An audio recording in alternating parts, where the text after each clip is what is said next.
Today's computer problem at Cape Canaveral was distressing, perhaps, but for most Americans, not totally surprising. As a society, we've become used to computer problems of one kind or another, just as we've become used to computers.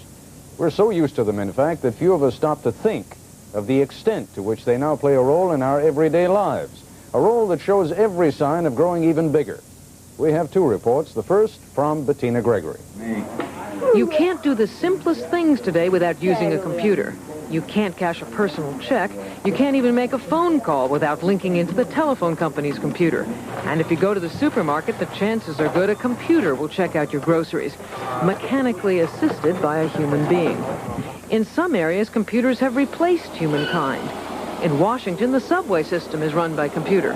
True, motormen ride in the cabs, but only as a backup to this computerized service. In the airline industry, computers will reserve your seat on a plane. And make no mistake, when you take off, it's the computers who tell air traffic controllers how to get you safely to your destination. Computers have revolutionized the personal credit card industry. Credit card billing would be a lot harder to do without the computer. And of course, the computer provides the inevitable excuse for mistakes in your bills. Humans often feel like Don Quixote tilting at windmills when it comes to fighting the almighty computer. Miracles of modern medical diagnosis are made possible by computers, and academic research is more comprehensive. Computers have had an enormous impact on television journalism. ABC News researchers have millions of hours of film and videotape right at their fingertips. Film of an elephant? There are 223 entries in the ABC News library. An elephant at a circus? We have 20 such entries. But if you want an elephant with a rider, the computer says we have only one such film. It's a small computer that puts the letters on your television screen, and another one that creates special effects, which were once too expensive and time-consuming to produce before the age of the computer. Since Wall Street started using computers, volume on the big board doubled and redoubled to as much as 70 million shares a day. The government certainly uses computers. When you pay your taxes, IRS computers will audit the returns. The federal government also uses computers to track down runaway husbands on welfare. And now the Reagan administration wants to cut down the number of welfare cheats by putting a computer cross-check on everyone who gets government help. That's going too far, says the American Civil Liberties Union. But for the most part, computers have become such a way of life that many people believe they don't invade their privacy. That's because in America today, life, liberty, and the pursuit of happiness is inevitably linked to a computer. Bettina Gregory, ABC News, New York. This is Ken Kashiwahara. Personal computers are being welcomed in schools and in businesses and in homes without any mention of invasion of privacy. In fact, assembly lines are literally grinding them out, attempting to keep up with demand. Personal computers have become popular because of their size and their cost. They are compact because their tiny memory banks are made out of even tinier microchips. A basic unit can be had for as little as $1,500. Schools use the computers not only to teach children, but to teach them about computers. Educators at this junior high school say students are going out into a computer world and should know something about it. Small businesses have latched on to the personal computer boom, using the devices to map out financial plans and to print memos and letters, all at the touch of a button. And the personal computer is beginning to invade the home. In this house, the solar power is controlled and regulated by a computer. Here, the computer is used to entertain. Video games are programmed and the battle is waged. And Fred Wilkinson says he uses his home computer to store information and to learn. It's a daily event. There isn't a day that goes by that either through a magazine or through the keyboard or through a program or through talking to somebody that I don't pick up more and more information. And it's a growing experience. I see that in myself, and I see it in other people who I deal with that started out much the same way I have. The personal computer boom has been a boom to one company in particular. It has become the Big Apple in this land of high technology. Since the Apple Computer Company was founded 5 years ago, its sales have skyrocketed from about $100,000 to more than $100 million. Stephen Jobs helped build the first Apple computer in his garage. He is now 26 years old and is chairman of the board. And he sees his computer's future as the future of mankind. This is a 21st century bicycle that amplifies a certain intellectual ability that man has.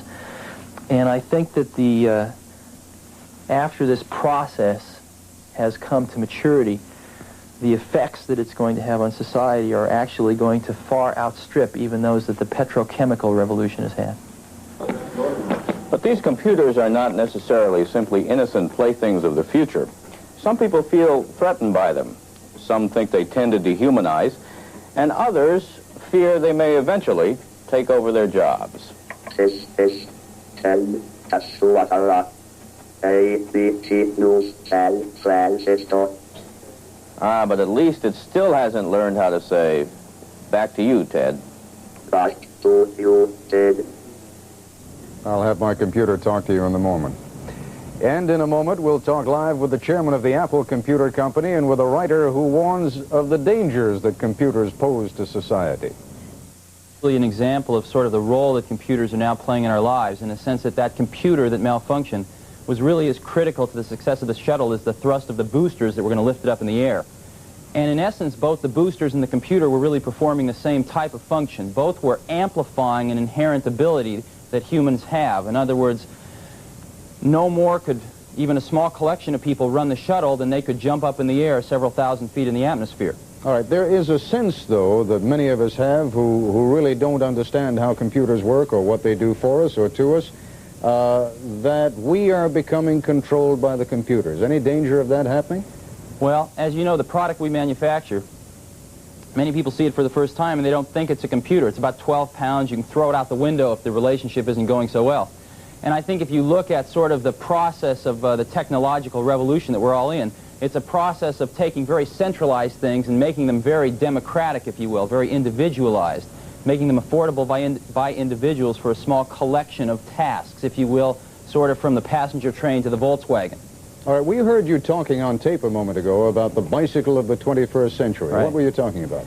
Well, actually, I read a survey in Scientific American in the early 70s, and what this survey had done was it measured the efficiency of locomotion for various species of things on the planet, birds, fish, dogs, and it ranked them. And it turned out that the condor won. The condor took the least amount of energy to get from point A to point B, and man sort of came in with a rather unimpressive showing about a third of the way down the list. But someone at that magazine had the insight to test the efficiency of man riding a bicycle. And man riding a bicycle was twice as good as the condor, all the way off the end of the list. And it really illustrated man's ability as a tool maker to fashion a tool to amplify an inherent ability that he has. And that's really exactly what we feel we're doing. We're really sort of blazing the trails for the 21st century bicycle, but to amplify a slightly different inherent ability that man has, the ability of a certain part of intelligence. Right now we're at the mechanical part of intelligence, where one of these devices can free a person from many of the drudgeries of life and allow really humans to do what they do best, which is to work on the conceptual level, to work on the creative level. All right, David Burnham, you have some concerns about computers, and I guess in part they have to do with the invasion of privacy, and they do invade our privacy, do they not? They certainly do, and we have many examples from our history. Mr. Jobs said that the computer amplified the ability of man. That's true, but man, history tells us, has done good things, and he's also done bad things.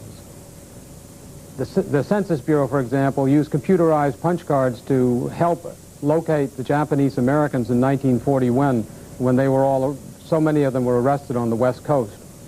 All right, I keep borrowing this phrase from the NRA, you know, guns don't kill people, people kill people. Computers don't do that to people. People using computers do that. Isn't a computer in and of itself a neutral tool that can be used for good or evil? It is, and men use guns to kill people, and men use guns to hunt animals.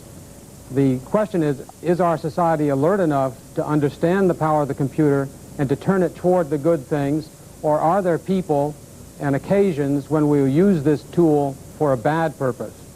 All right, Steve Jobs, I realize this is your baby and you've made a career out of it, but you're also something of a philosopher. Do you see the inherent possibility of bad coming out of all of this?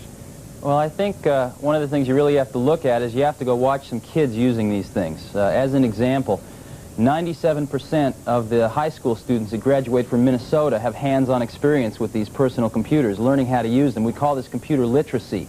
They're actually happening in the elementary schools now. And you go watch kids interact with these computers, and what you find is far from something quite harmful. In effect, what you see is an instantaneous reflection of a part of themselves, the creative part of themselves being expressed. And it's just very, very difficult to see these kids using this tool and realizing that they're going to have these tools available for the rest of their lives to portray that as something very harmful. It's actually something quite democratic. All right, but I mean, the government, and I think Mr. Burnham was leading us in this direction, the government has the capacity by using computers to get all kinds of information on us that we're really not even aware that they have. Isn't that dangerous? Well, I think the best protection against something like that is a very literate public, and in this case, computer literate.